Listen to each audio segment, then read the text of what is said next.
క్రీస్తునందు మిక్కిలిగా ప్రేమబడు ప్రేమైన సహోదరి సహోదరులారా, నేడు మనమందరం కూడా ఈ యొక్క వేద వ్యాపక ఆదివారాన్ని మనం కొనియాడుతున్నాం.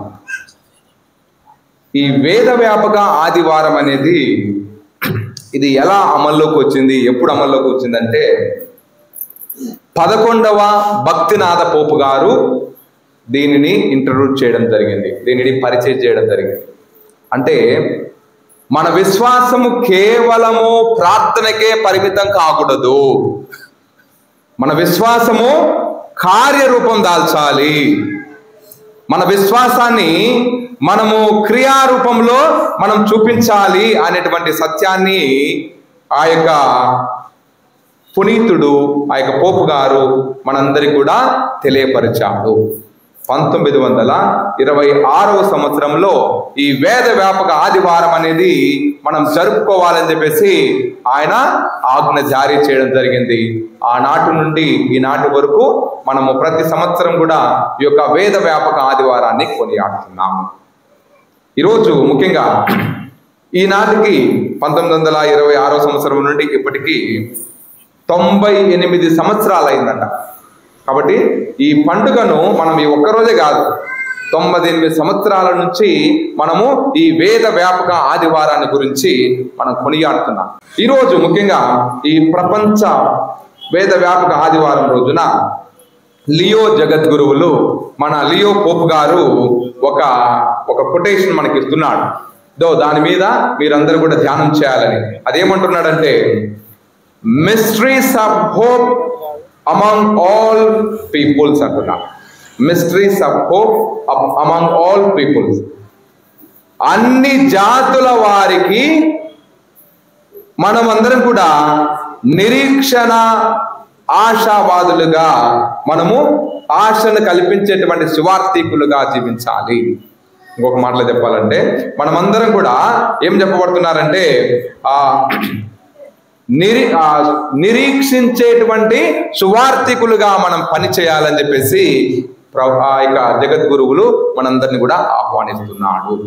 అంటే ఎవరైతే మన కోసం ఇదో మాకు సాయం చేస్తారు, దేవుడు మాకు న్యాయం చేస్తాడు, దేవుడు మాకు అన్యాయం చేయడని ఎవరైతే ఎదురు చూస్తున్నారో అలాంటి వాళ్ళ ఆశను మనము ఏం చేయాలి? మన యొక్క ఆర్థికంగా క్రియారూపం దాలుస్తూ వారికి దేవుడు మీకు తోడున్నాడు అనేటువంటి విధంగా, దేవుడు ఆయన యొక్క తోడు ఏ విధంగా ఉంటుందంటే మనందరి ద్వారా దేవుడు ఆ సహాయాన్ని అందిస్తున్నాడు అనేటువంటి సత్యాన్ని మనము ఈరోజు తెలుసుకోవాలి. ప్రియమైన సహోదరి సహోదరులారా, ముఖ్యంగా ఈనాటి మొదటి పట్టణాన్ని మనం చూస్తే, అక్కడ మొదటి పట్టణంలో మనము నిర్గమాకాండంలో మనం చూస్తున్నాం 18వ అధ్యాయంలో. అక్కడ మనం చూస్తే ఈ మోషే ఇశ్రాయేల్ ప్రజలు మరియు అమలేకీయులు వారిద్దరి మధ్య పెద్ద యుద్ధం జరుగుతుంది. ఆ యుద్ధం జరుగుతున్నప్పుడు మోషే ఎప్పుడైతే చేతులెత్తి ప్రార్థన చేస్తున్నాడో అప్పుడు ఆ యుద్ధంలో హోరాహోరీగా జరిగి వాళ్ళందరూ కూడా విజయాన్ని సాధిస్తున్నారు. ఎప్పుడైతే ఆ వ్యక్తికి చేతులు నొప్పులు పుట్టి అది చేతులను ఎత్తినటువంటి చేతులను అలా స్లోగా దించుతున్నాడో అప్పుడు వాళ్ళందరూ కూడా హోరాహోరీగా ఓడిపోవడం జరుగుతుంది. ప్రియమైన సహోదరి సహోదరులారా, ఆ విధంగా ఇది గమనించినటువంటి ఆ ప్రజలు ఏం చేస్తున్నారంటే ఆయన చేతులను అలాగే ఎత్తి పట్టుకోవటం మనం చూస్తున్నాము. అంటే ఈరోజు ప్రభు ఈ యొక్క ఉపమానం ద్వారా దేవుడు మనకి ఏం నేర్పిస్తున్నాడంటే, మన జీవితాల్లో అద్భుతాలు జరగాలంటే, మన జీవితంలో న్యాయం జరగాలంటే మనం కూడా ఆ విధంగా ప్రభువుని చేతులెత్తి ప్రార్థన చేయాలి. చాలా మంది అమ్మగారులు కొన్ని చోట్ల మనం చూస్తుంటాం, జపమాల చేత పట్టుకొని ఇలా చేతులు పట్టుకొని వాళ్ళు ప్రార్థన చేస్తూ ఉంటారు. నేను అనుకుంటే వాడిని ఎందుకురా వీళ్ళు ఇట్లా చేతులెత్తి మరి ప్రార్థన చేస్తున్నారని. కాబట్టి ఈరోజు ప్రభు పరిశుద్ధ గ్రంథంలో మనకు క్లియర్గా చెప్తున్నాడు, చేతులెత్తి ప్రార్థన మనం చేయాలని.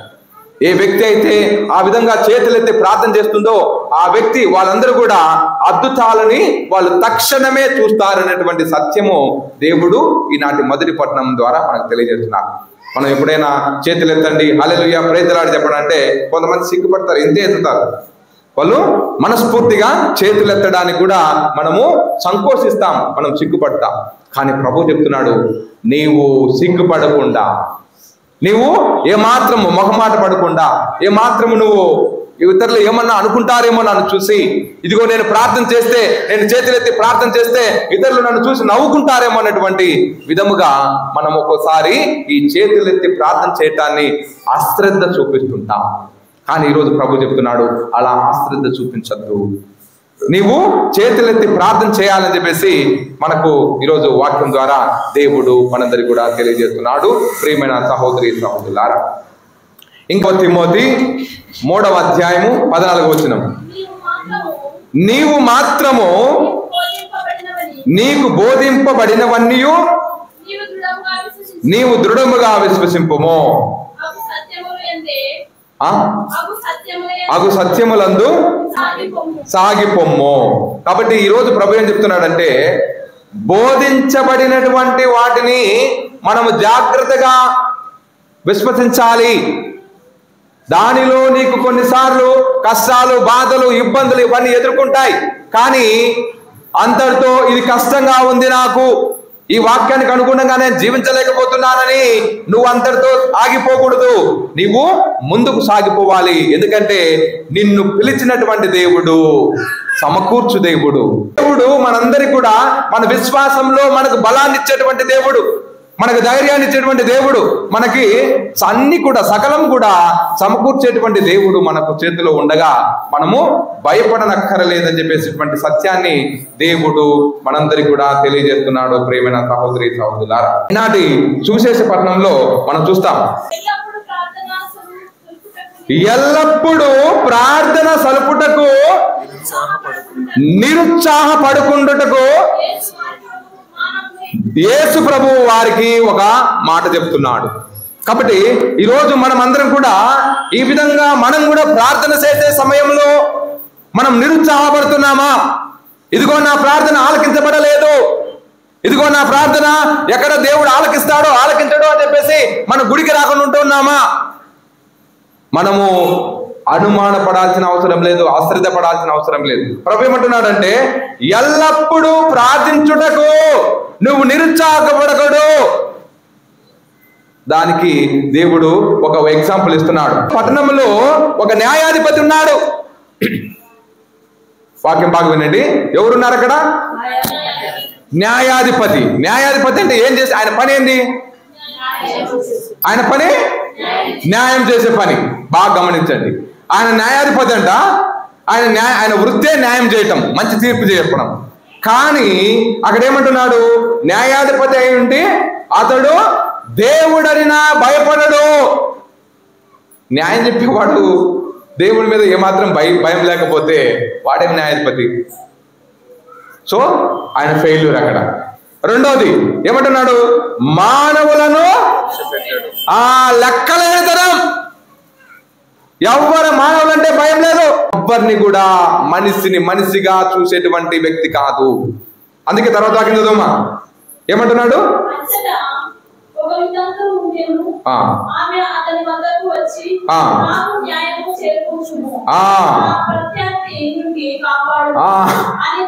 అక్కడ ఆ వ్యక్తి దేవుడన్నా భయపడ్డు, తర్వాత మనుషుల్ని ఏమాత్రము గౌరవించాడు. వాక్యం తర్వాత కూడా చెప్తుంది, ఇదో నేను దేవునికి భయపడను, మానవులను గౌరవింపను. మానవులను గౌరవింపకపోయినప్పటికీ కూడా ఒక ఆడగూతురు, పైగా భర్త లేనటువంటి వ్యక్తి, నాకు న్యాయం చేస్తాడేమో అని ఆయన దగ్గరికి పోతుంది. ఒకసారి కాదు, 2 సార్లు కాదు. వాక్యం ఏం పలుకుతుందంటే, తరచుగా చెప్పుకొని చుండెను ఆమె బాధను ఆయనకు. అయ్యా నా పైన దయ చూపు, నాకు భర్త లేడు, నా పరిస్థితి చాలా దీనావస్థలో ఉన్నాను, నాకు ఎవ్వరు కూడా సహాయం చేసే వాళ్ళు లేరు, నువ్వు న్యాయ తీర్పరి కదా, మరి నీ దగ్గరికి నేనెవరి దగ్గరికి వస్తానని చెప్పేసి ఆయన దగ్గరికి పోయి పదే పదే పదే పదే ఆయన అడుగుతుంది. ఆ వ్యక్తి వాక్యంలో చెప్పినట్టుగా లెక్క చేయడు, మనుషుల్ని గౌరవించడు. కానీ అదే వ్యక్తిలో మార్పు రావడం మనం చూస్తున్నాం. ఏమంటున్నాడు? నేను అయినను ఈ విధవరాలు నన్ను పీడించుచున్నందున ఈమె పదే పదే వచ్చి నన్ను బాధ పెట్టకుండా ఉండుటకై ఈమెకు న్యాయం చేకూరుస్తాను. అక్కడ అంటే ఒక దుర్మార్గుడు ఎప్పుడు మోసం చేస్తూ అన్యాయం చేస్తూ ఎవరిని కూడా గౌరవించినటువంటి ఆ వ్యక్తిలోనే మార్పు వచ్చింది. అది ఎందుకు వచ్చిందంటే తరచుగా అడగడం ద్వారా. అందుకే అడగందే అమ్మాయినా అన్నం పెడదంట. నువ్వు ఏడుస్తా అంటే ఏం లాభం? నువ్వు అడిగి నోరు తెసి అడిగితే కదా నాకు ఇది కావాలని ఇచ్చేది. చాలామంది అమ్మాయిలు అబ్బాయిలు మీకు కాలేజీలోకి పోయినప్పుడు కానీ మీకు ఏదైనా కావాలంటే ఊరికి ఏడిస్తే రాదు, నోరు తెరిచి అడిగితేనే నీకు అడిగింది ఇస్తా. కాబట్టి ఈరోజు కూడా వాక్యంలో మనకు ప్రభువు మనకి ఇచ్చేది ఏంటంటే చెప్పేది ఏంటంటే నీవు నిరుత్సాహపడద్దు. నా ప్రార్థన ఫలించలేదు, నన్ను దేవుడు దీవించట్లేదు, నాకు మంచి జరగట్లేదని నువ్వు నిరుత్సాహపడద్దు. ప్రభు ఏమంటున్నాడంటే అక్కడ దుర్మార్గుడు సహితము ఎవరికి న్యాయం చేయలేనటువంటి వ్యక్తి కూడా ఆ స్థానంలో ఉండి కూడా ఆయనలో మార్పు రావడం మనం చూస్తున్నాం తరచుగా ప్రార్థించడం ద్వారా. కాబట్టి ప్రియమైన సహోదరి సహోదరులారా, ఈరోజు మనం కూడా ఆ విధంగా మనము తరచుగా ప్రార్థిస్తే తప్పకుండా దేవుని దీవెనలు పొందుకుంటాం. మొదటి పట్టణంలో ఏం చెప్పారు? చేతులెత్తి ప్రార్థన చేస్తే మనకు అద్భుతాలు జరుగుతున్నాయి అన్నారు. సువిశేష పట్టణానికి వస్తే ఆ చేతులెత్తి ప్రార్థన చేయడంతో పాటు అది ఏ విధంగా ప్రార్థన చేయాలంటే ప్రతిరోజు మనం ప్రార్థన చేయాలి, అనుదినము మనం ప్రార్థన చేయాలి. అప్పుడు ఆ దేవుని దీవెనలు మనకు ఉంటాయి అని చెప్పేసి తప్పకుండా దేవుడు మనకు న్యాయం చేకూరుస్తాడని చెప్పేటువంటి సత్యము దేవుడు మనకు అక్కడ తెలియజేస్తున్నాడు. ప్రియమైన సహోదరి సహోదరులారా, ఇంకా అక్కడ అదే చెప్తుంది, 7వ వచనం చెప్తుంది, అట్లే రేయింబవలు తనకు మొరపెట్టుకొను తన ప్రజలకు దేవుడు న్యాయం చేకూరుస్తాడంటున్నాడు. కాబట్టి ఈరోజు ఆ వితంతువు మనందరికి కూడా ఒక ఆదర్శంగా ఉంది. ఆమె అనుకుంటుంది నాకెవరు సహాయం చేయలేదు, నన్ను ఎవరు కూడా పట్టించుకోవట్లేదు అని ఆమె పదే పదే ఆ వ్యక్తితో అడిగి ఆమె అది దొరికేంత వరకు కూడా అతన్ని వదిలిపెట్టకుండా ప్రార్థన చేసింది. ఈరోజు ఆమె ప్రార్థన ఈరోజు మనందరికి కూడా ఆదర్శంగా ఉండాలనేదే ఈ యొక్క వేద వ్యాపకం రోజున దేవుడు మనకించేటువంటి సందేశం. ఈరోజు మనం కూడా ఆ విధంగా ప్రార్థించేటువంటి వ్యక్తులుగా ఉండాలి, ప్రార్థించేటువంటి చర్చిగా మారిపోవాలి. చర్చ్ అంటే ఓన్లీ బిల్డింగ్ కాదు, ఏదో నువ్వు కట్టుకునేటువంటి ఒక హాల్ని మనం చర్చ్ అంటున్నాం. రియల్ గా ద మీనింగ్ ఆఫ్ చర్చ్ అంటే ఏంటంటే ఆ చర్చికి నిర్వచనం ఏంటంటే సంఘం, విశ్వాసులు. కాబట్టి ప్రార్థించేటువంటి వ్యక్తులు, అది దాని మీనింగ్. కాకపోతే ఈ ప్రార్థించేటువంటి వ్యక్తులు ఈ ప్రార్థించేటువంటి సంఘము ఒక ప్రదేశంలో ఉండి ప్రార్థన చేస్తున్నారు కాబట్టి అది చర్చిగా ఈరోజు మనం అందరం కూడా చెప్తున్నాం. ఈరోజు చర్చ్ అనే పదాన్ని అంటే ఒక హాల్కి ఒక దేవాలయానికి మనం చర్చ్ అంటున్నాం, కానీ సంఘం అనే దాన్ని మర్చిపోతున్నాం. సంఘం లేకుండా చర్చి లేదు. నువ్వు ఊరక చర్చి ఉండి ఆడ మనుషులు లేకపోతే నిష్ప్రయోజనం.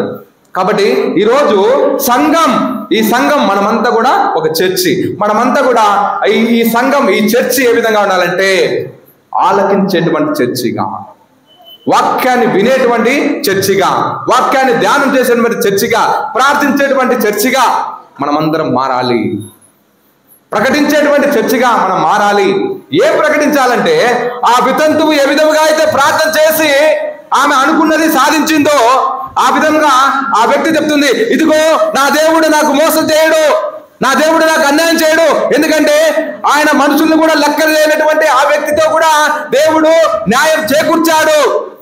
కాబట్టి ఆ విధంగా మనం చెప్పగలగాలి, ఇదిగో నేను చేసేటువంటి ఈ ప్రార్థన ద్వారా దేవుడు నాకు ఏమాత్రం కూడా నన్ను నట్టింట ముచ్చివేయడని చెప్పేటువంటి ఆ సత్యాన్ని మనం దేవుడికి అందరికి కూడా ప్రకటింపజేయాలి. అదే ఈరోజు ప్రభు మనందరినీ కూడా కోరుకునేది. ప్రియమైన సహోదరి సహోదరులారా, ఇంకా మనం చూస్తే ఈనాడు ముఖ్యంగా ఈరోజు మనకు ప్రభు ఏం చెప్తున్నాడంటే ఈ యొక్క సువిశేష పట్టణం ద్వారా మనకు నేర్చుకోవాల్సింది ఏంటంటే అక్కడ రెసిస్టెన్స్ అనే దానిని మనం నేర్చుకోవాలి. అంటే సహనం, ఓర్పు. ఇప్పుడు ఆమెకు వెంటనే సహాయం దొరకలా, కాకపోతే ఆమె ఏం చేసిందంటే కొంచెము సహనం కలిగి జీవించింది, ఓర్పుతో ఆమె ఎదురు చూసింది. ప్రియమైన సహోదరి సహోదరులారా, ఈరోజు మనం కూడా ఆ విధంగా ఓర్పుతో మనము ఎదురు చూడాలి. ఆ ప్రభు యొక్క మన ప్రార్థన ఫలించాలంటే, ఆ ప్రభు యొక్క దీవెనల కోసము మనము సహనంతో ఎదురు చూడాలనేటువంటి సత్యము ఈరోజు మనకు ఈనాటి పరిశుద్ధ గ్రంథం ద్వారా మనకు తెలియజేస్తుంది. రెండవదిగా అక్కడ నేర్చుకోవాల్సింది ఏంటంటే, ఆమె యొక్క ఏడ్పు, ఒక వితంతువు యొక్క ఏడ్పు, ఆమె ఏ విధముగా ఆయన్ను మొరపెట్టుకుంటుంది. ఆ విధంగానే ఎంతో మంది ప్రజలు దేవుణ్ణి అడుగుతుంటారు, నాకు ఇది కావాలి అది కావాలని చెప్పేసి అడుగుతుంటారు. ఈరోజు నువ్వు నేను మనం కూడా ఆ ప్రభువుని మనం అడుగుతుంటాం. కాబట్టి మనకంటే దీన స్థితిలో ఉన్నటువంటి వాళ్ళ ఏడ్పులను మనం గమనించాలి. నేను మొన్నటి దినాన్ని చెప్పాను, ఇదిగో నీకు అన్ని అవయవాలు పనిచేస్తున్నా కూడా నువ్వు గుడికి రాలేటటువంటి పరిస్థితి. కానీ కొన్నిసార్లు కళ్ళు లేని వాళ్ళు, ముక్కు లేని వారు, చేతులు లేని వారు, మతి స్థిమితం లేనటువంటి వారు ఎంతో మంది ఉన్నారు. కానీ వాళ్ళకు ప్రార్థన చేయడానికి ఒకవేళ వాళ్ళు గుడిలోకి వచ్చినా కూడా, అలాంటి అవయవాలు ఉన్నటువంటి వాళ్ళు గుడిలోకి వచ్చినా కూడా వాళ్ళు సీతరించుకుంటారు. అరే నువ్వేంట్రా నా పక్కన కూర్చుంటున్నావు, నీకు కాళ్ళు లేని వాడివి నువ్వు నా దగ్గర కూర్చుంటున్నావా, నువ్వు సరిగా మాటలు లేని వాడివి నువ్వు నా దగ్గర కూర్చుంటున్నావా. కాబట్టి ఈ విధంగా ఇతరులని అవమానిస్తుంటాం. ప్రభు ఏమంటున్నాడంటే, అలా మనము ఇలాంటి దీన స్థితిలో, అంటే మనకంటే కొంచెం తక్కువ స్థాయిలో ఉన్నటువంటి వారు, అన్ని దేవుడు ఇచ్చాడు, కొంతమందికి అవి కూడా ఇవ్వలేదు, మనకిచ్చినటువంటి కూడా, అలాంటి వాళ్ళ ఏడుపులను మనం వినాలంట. ఈరోజు ఒక క్రైస్తవుడిగా వేద వ్యాపకం అంటే ఏంటంటే, అలాంటి వాళ్ళ కోసము మనం ప్రార్థన చేయాలి. అలాంటి వాళ్ళను దేవుడు కరుణించాలని, అలాంటి వాళ్ళకు వారికి స్వస్థత జరగాలని, అలాంటి వాళ్ళకి మనము ఆర్థికంగాను ఆధ్యాత్మికంగాను మనం చేయగలిగింది సహాయం చేయడమే వేద వ్యాపకం. ఇక మనం గమనించాల్సింది ఇంకొకటి, చర్చి అంటే ఇందాక చెప్పినట్టుగా సంఘం. ఈ సంఘము ఏ విధంగా ఉండాలంటే, ఆధ్యాత్మికంగాను అందరినీ ఒక చోటికి చేర్చి ప్రార్థించేటువంటి వ్యక్తులుగా, వాక్యాన్ని ప్రకటించేటువంటి వ్యక్తులుగా, వాక్యాన్ని ఇతరులకి అందజేసేటువంటి వ్యక్తులుగా, ధ్యానించేటువంటి వ్యక్తులుగా మనం మారాలి. రెండోది, ఆ చర్చి చేయాల్సిన పని, ఒకటి ఆధ్యాత్మికంగా మనల్ని బలపరచాలి, రెండోది ఆర్థికంగాను కూడా మనము ఒకరినొకరు మనము సహాయం చేసుకోవాలి. అదే ప్రభువు మనల నుండి ఆశించేది. అందుకే ఆది క్రైస్తవులు ఆ కాలంలో వాళ్ళందరూ కూడా ఏం చేసేవాళ్ళంట, తనకున్నటువంటి ఆస్తిపాస్తులన్నీ కూడా అమ్మివేసి వాళ్ళందరూ కూడా ఆ యొక్క గురువులకు తీసుకొని వచ్చి ఇచ్చి, ఆ విధంగా ఎవరికి ఏం అవసరం ఉందో వాళ్ళు దాన్ని పంచి ఇచ్చి ఏక కుటుంబంగా బ్రతికారంట. అర్థం ఏంటంటే, మీ ఇంట్లో కొన్నిసార్లు అన్నదమ్ములు 5-6 మంది ఉండొచ్చు, కానీ ఎంత మాత్రం మీరు అందరూ ఈక్వల్గా బతుకుతున్నారు. ఒకవేళ చిన్నవాడు కానీ లేదా ఏమి తెలియని వాడు అమాయకుడిగా ఉండి కొన్నిసార్లు చదువు సందడి లేనటువంటి వాళ్ళు ఉంటున్నారు. అలాంటి వాళ్ళని ఏమాత్రము నువ్వు వాళ్ళని మోసం చేయకుండా సఖ్యతతో సమాధానంతో అందరూ నా వాళ్ళే, అందరూ కూడా కలిసిమెలిసి ఉండాలనేటువంటి మనస్తత్వంతో మనం జీవించాలనేదే. ఆ విధంగా మనకంటే ఆ తక్కువలో ఉన్నటువంటి వారికి లేదా నీ వంతుగా, ఒక అన్నగా, ఒక వదినగా, ఒక తమ్ముడుగా, ఒక మరిదిగా మీరు ఏమాత్రం సహాయం చేస్తున్నారు. రోమీయులకు రాసిన లేఖ 10వ అధ్యాయం 15వ వచనం.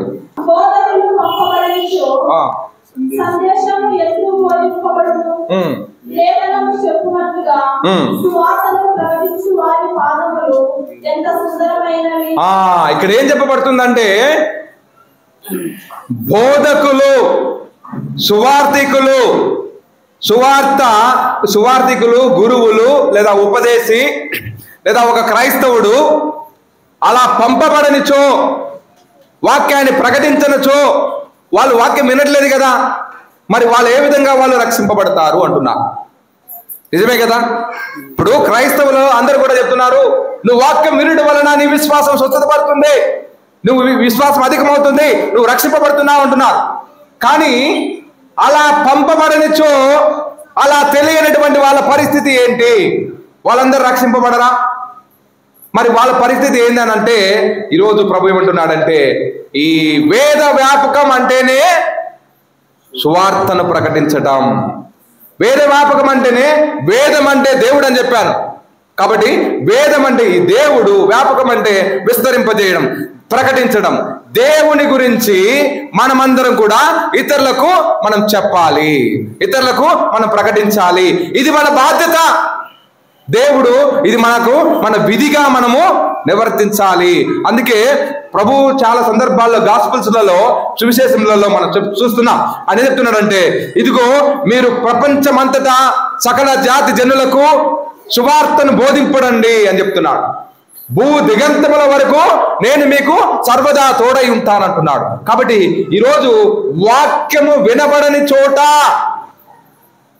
అక్కడ నీవే ఒక సువార్తికుడిగా మారాలి, నీవే ఒక సువార్తికుడిగా మారాలి. ఆ విధంగా వారు నీ ద్వారా రక్షణను పొందుతారనేటువంటి సత్యాన్ని దేవుడు ఈ యొక్క వేద వ్యాపకం ద్వారా తెలియజేస్తున్నాడు. అక్కడికి గురువే పోవాల్సిన అవసరంలా, ఉపదేశే పోవాల్సిన అవసరంలే.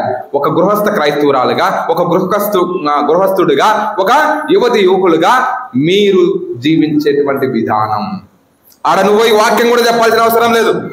నువ్వు జీవించేటువంటి విధానాన్ని బట్టి వాళ్ళల్లో కూడా ఆ రక్షణ, మార్పు అనేది వస్తుంది. వాళ్ళ మారు మనసు పొందారంటే నువ్వు ప్రార్థించేటువంటి వ్యక్తిగా, పనిచేసేటువంటి వ్యక్తిగా, మోసం చేయనటువంటి వ్యక్తిగా నువ్వు ఉన్నావంటే, ఇదిగో పలానా వ్యక్తి చాలా ప్రార్థించేటువంటి వ్యక్తి, మోసం చేయనటువంటి వ్యక్తి అని వాళ్ళు చెప్పగలుగుతున్నారంటే వాళ్ళు ఆల్రెడీ రక్షణ పొందుకున్నట్టే. ఈరోజు ముఖ్యంగా మనం చూస్తే ఈ విధంగా రెండవది, ఇక మనం ఒకానొక సందర్భంలో ఈ యొక్క వేద వ్యాపకం అంటే పునీత అసిసిపుర ఫ్రాన్సిస్ గారు ఒక నిర్వచనం ఈ విధంగా చెప్తున్నారు. ఒకసారంట అసిసిపుర ఫ్రాన్సిస్ వారు ఆయన నడుచుకుంటూ పోతున్నారు. ఆయనతో పాటు ఒక వాళ్ళ మిత్రుడు కూడా, సోదరుడు కూడా ఆయనతో పాటు పోవడం మనం చూస్తున్నాం. వాళ్ళిద్దరు నడుచుకుంటూ పోతున్నప్పుడు వాళ్ళు ఊరు మొత్తం తిరిగి వచ్చారు, ఇంటికి వచ్చారు, వాళ్ళ యొక్క మఠాలయంలోకి వచ్చారు, వాళ్ళు ప్రార్థించుకుంటున్నారు. అప్పుడు ఆ వ్యక్తి ఈ విధంగా అంటాడంట, వాళ్ళ సోదరుడు, గురువా, మనము ఊరంతా తిరిగాం కానీ మనం సువార్తను ప్రకటించలేదే, మరి సువార్తను ఎప్పుడు ప్రకటించాలి అని అన్నాడంట. అప్పుడు ఆయన చెప్పాడంట, మనం సువార్తను ఆల్రెడీ ప్రకటించాము, అయిపోయింది, కాకపోతే పద్ధతి మార్చానని చెప్పాడంట. ఇప్పుడు బైబిల్ పట్టుకొని చెప్పడమే కాదు సువార్తను బోధించడం అంటే. ఆయన ఏమన్నాడు, మనము ఇతరులతో మాట్లాడాము, వాళ్ళతో ఆటలాడాము, పిల్లలతో కలిసి ఆటలాడాము, పాటలు పాడించాం, వాళ్ళతో ఓర్పుగా వాళ్ళు చెప్పిన దాన్ని విన్నాం. ఇదంతా కూడా సువార్తలో ఒక భాగమే అన్నాడంట. రోజు సువార్తను, క్రీస్తు ప్రభుని గురించి బోధించడం అంటే కేవలము బైబిల్ గురించి చెప్పడము, కేవలము కళ్ళు మూసుకొని నేను ప్రార్థన చేస్తానని చెప్పి చేతులెత్తి ప్రార్థించి బోర్ర ఏడవడం కాదు. ఇతరుల యొక్క బాధలు, ఇతరుల యొక్క కష్టాలు, ఫాదర్ నా పరిస్థితి ఇది, మా ఆయన పరిస్థితి ఇది, మా కుటుంబం ఇది, ఈ విధంగా ఉందని చెప్పి వాళ్ళు అడుగుతున్నప్పుడు, వాళ్ళు ఏదో ఒక మనసు విప్పి చెప్పుతున్నప్పుడు కొద్దిసేపు నువ్వు మౌనంగా వాళ్ళు చెప్పే బాధను వినడం కూడా సువార్తలో ఒక భాగమే. కాబట్టి ప్రియమైన సహోదరి సహోదరులారా, ఈ విధంగా మనమందరం కూడా ఈ సువార్త వ్యాప్తి కోసం అంటే ప్రార్థన చేయడం అంటే, కొంతమంది మీ కాడికి వస్తుంటారు, ఇదో మా ఇంట్లో పరిస్థితి అట్లా ఇట్లా అని చెప్పేసి చెప్తుంటారు, కానీ నువ్వు వినకుండా నాకు ఆ పని ఉంది, ఈ పని ఉంది, నువ్వు వెళ్ళు తర్వాత మాట్లాడదామంటే నీవు సువార్తను అశ్రద్ధ చేస్తున్నావు. వాక్యం పలుకుతుంది, సువార్తను ఎవరైతే అలా బోధిస్తారో వారి పాదములు సుందరమైనవి అంటున్నారు. అంటే వేరే వాళ్ళ బాధ విన్నప్పుడు మళ్ళా విన్న తర్వాత ఆ బాధను తీసుకుపోయి అందరికీ చెప్పడం కాదు.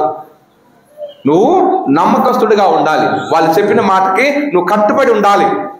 ఇక అబ్బా చెప్పిందంట అని చెప్పేసి ఆ అమ్మ ఇట్టంట, వాళ్ళ మొగుడు ఇట్టంట, వాళ్ళు ఇట్లంట అని చెప్పి అందరికీ ప్రసారం చేసి చెప్పడం కాదు.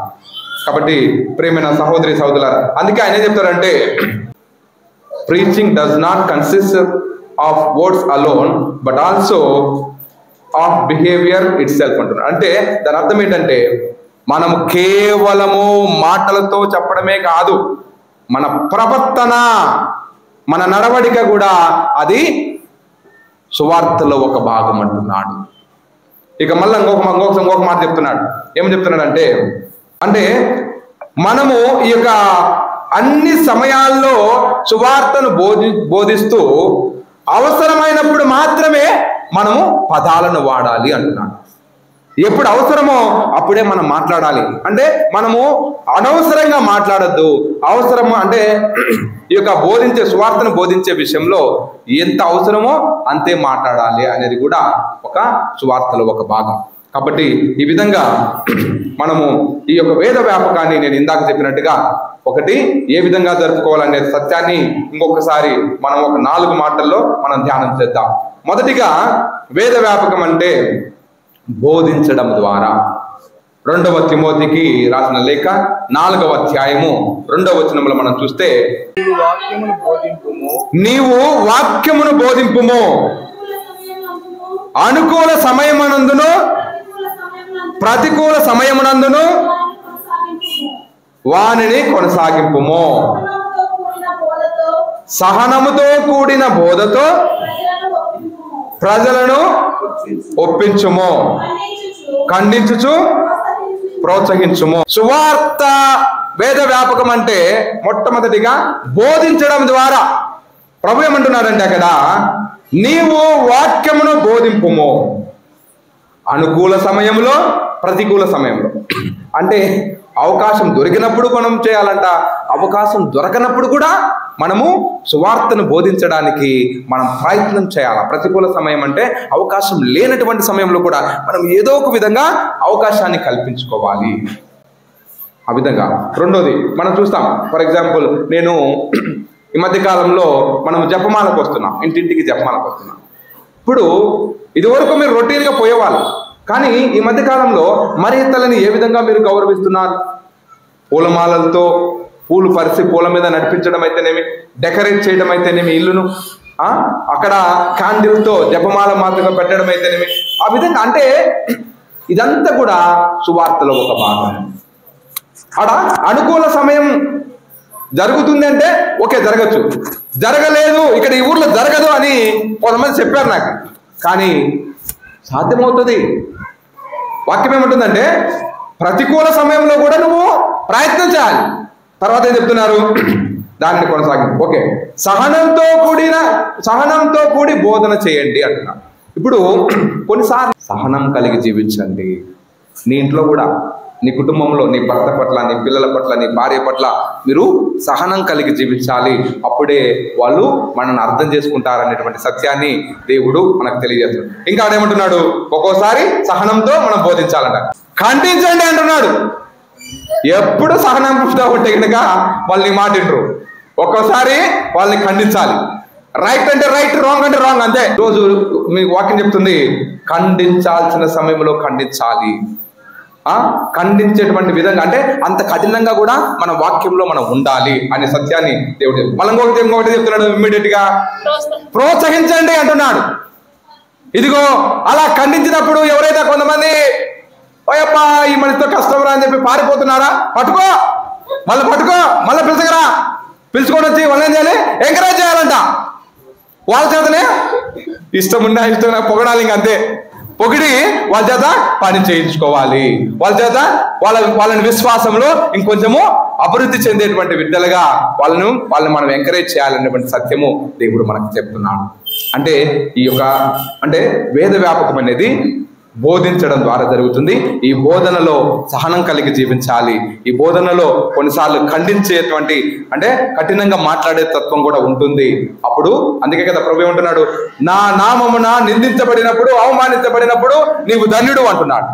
అందరం కూడా మనము ఈ విధంగా బోధించడం ద్వారా కూడా మనము ఈ యొక్క వేద వ్యాపకంలో భాగస్థులం అవుతున్నాం. ఇక రెండవదిగా ప్రార్థన ద్వారా కూడా మనం వేద వ్యాపకాన్ని చేస్తున్నాం. 2వ తెస్సలోనిక ప్రజలకు రాసిన లేఖ 3వ అధ్యాయం 1వ వచనంలో మనం చూస్తే, సోదరులారా, ప్రభువు వాక్కు మీ యందు మీ వలె త్వరగా వ్యాపించి విజయమును పొందినట్లు మా కొరకై ప్రార్థించండి. అంటే అక్కడ ఏం జరుగుతుందంటే, ఆ వాక్యము ఎవరైతే వాక్యాన్ని బోధిస్తూ ఉన్నారో వాళ్ళ కోసము మనమందరం కూడా ప్రార్థన చేయాలని చెప్తున్నారు. అది ఆ విధంగా కూడా అంటే దైవ సేవకుల కోసం, గురువుల కోసం, ఉపదేశుల కోసం, బిషప్ గారి కోసం, పోపు గారి కోసము ఆ విధంగా ప్రార్థన చేయటం మన ధర్మం, మన విధి అని చెప్పేసి మనకు తిరుసభ కట్టడంలో కూడా ఒక కట్టడం ఉంది. విచారణ గురువుకు సహాయం చేయాలని మనం ప్రార్థించేటువంటి వ్యక్తులుగా ఉండాలి, ప్రార్థన చేసే వాళ్ళకి సహకరించేటువంటి వ్యక్తులుగా ఉండాలి. అది ఒక వేదవాక్యంలో రెండవ భాగం. మూడవదిగా యోహాను శుభవార్త 13:35 మీరు పరస్పరము ప్రేమ కలిగి ఉన్నచో దానిని బట్టి మీరు నా శిష్యులని తెలుసుకుందురు అంటున్నారు. ఈరోజు అంటే అంటే మీరు పరస్పరం ప్రేమ కలిగి జీవిస్తే దానిని బట్టి నీవు దేవుని బిడ్డని, దేవుని శిష్యులని తెలుసుకుంటారంట. అంటే వేద వ్యాపకం అంటే ఏంటంటే ఒక మంచి జీవితం జీవించటం, ఆదర్శవంతమైనటువంటి జీవితం జీవించటం. ఇది ఆ విధంగా మనం మంచి జీవితం జీవించడం ద్వారా కూడా ఆ క్రీస్తు ప్రభుని మనం ఇతరులకి పరిచయం చేసిన వాళ్ళం అవుతాం. ఇక చివరిగా మనం చూస్తే ఆర్థిక సహాయం చేయటం. గలతీయులకు రాసిన లేఖ 6వ అధ్యాయం 10వ వచనం, అవకాశము దొరికినప్పుడల్లా మనము అందరకును మన విశ్వాసపు కుటుంబమునకు చెందిన వారికి మంచిని చేయుచుండవలెను. చూడు, అవకాశం దొరికినప్పుడల్లా మనం ఏం చేయాలంట? విశ్వాసం బలపరిచేటువంటి బిడ్డలుగా మనం వాళ్ళని విశ్వాసం పెంచేటువంటి విధంగా మనం వాళ్ళకి ఆర్థికంగాను కూడా మనం సహాయం చేయాలంట. ఈరోజు మనం చాలా సందర్భాల్లో చూస్తున్నాం.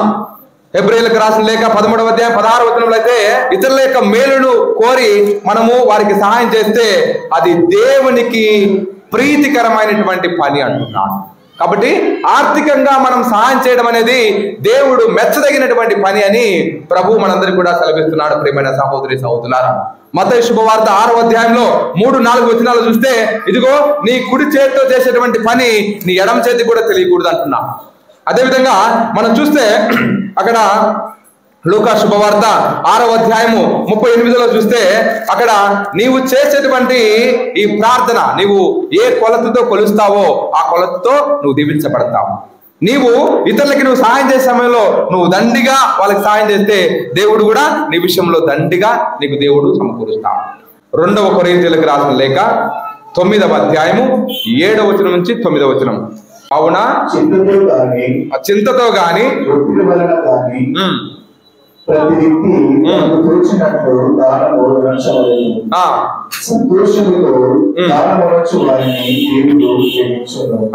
ఇక్కడ ఏం చెప్తున్నారంటే, వేద వ్యాపక ఆదివారం కదా, ఈ ఫాదర్ డబ్బులు అడుగుతున్నాడు కాబట్టి డబ్బులు ఇవ్వాలి అని వాక్యమే ఉంటుంది.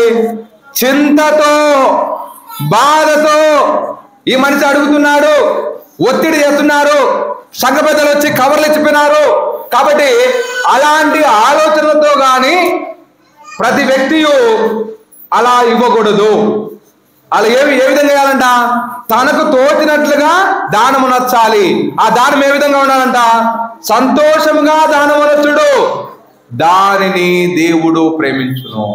కాబట్టి నువ్వు ఇచ్చేటువంటి ఈ కానుకలు నువ్వు సంతోషంతో నువ్వు దేవునికి ఇవ్వాలి. అలా కాకుండా నువ్వు ముఖం ఇట్టా పెట్టుకొని నువ్వు కానుకలు ఇస్తే కనుక ఆ కానుకలను దేవుడు స్వీకరించడు. తర్వాత వాకి చదువు, మీ అవసరముల కంటే నువ్వు కొనుక్కొని నువ్వు దేవునికి ఇచ్చావా, దానికి ఏమి ప్రతిఫలం ఉండదు. కానీ నువ్వు నిస్వార్థంగా ప్రేమతో నువ్వు కానుక ఇచ్చినట్లయితే ప్రభు ఏమంటున్నాడంటే, దానికంటే నువ్వు ఇచ్చిన దానికంటే దేవుడు మిక్కటముగా నీకు ప్రతిఫలం ఇస్తాడు. తర్వాత కనుక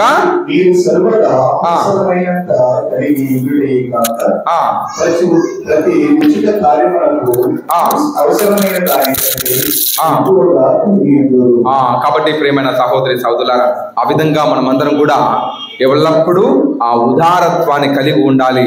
ఆ విధంగా మనము ఈ వేద వ్యాపకంలో భాగస్థలం అవుతున్నామంటున్నాడు. ఆత్మ పరిశీలన చేసుకుందాం. దేవుడు మనందరిని దీవించును గాక. పితా పుత్ర పవిత్ర ఆత్మ నామమున.